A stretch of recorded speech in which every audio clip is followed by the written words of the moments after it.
Welcome back, kindergarten.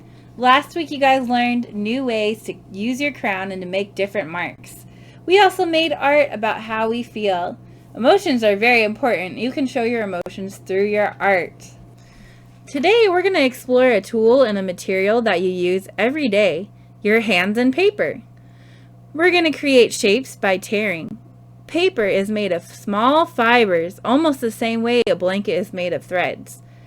The way these fibers or threads are arranged forms what is called the grain of the paper.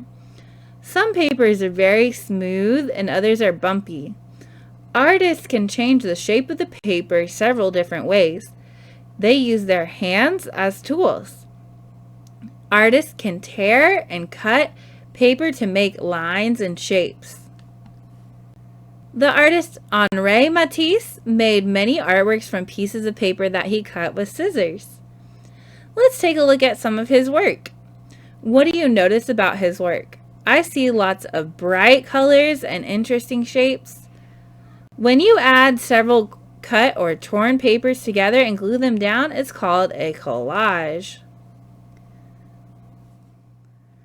We are going to create our own torn paper collage today.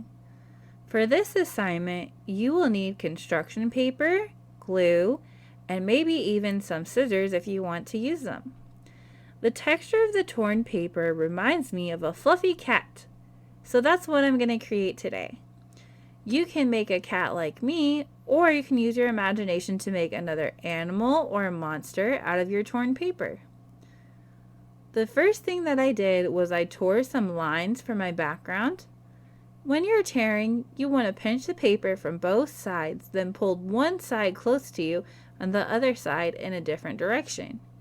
I like to keep my fingers close together and tear little bits at a time so that I have more control over the shape that I'm making. I'm going to tear a bunch of tiny little pieces for my fluffy cat. When you're ready to glue, you can draw the shape of your creature with the glue and then add all of your pieces on top of it. Or you can add a little dot on each of the pieces and glue it down. Be careful not to use too much glue. If I add a ton of glue to my artwork, it might ruin it.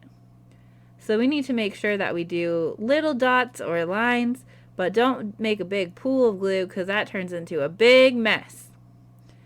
I also tore a tiny little triangle nose for my cat and cut out some circle eyes for him.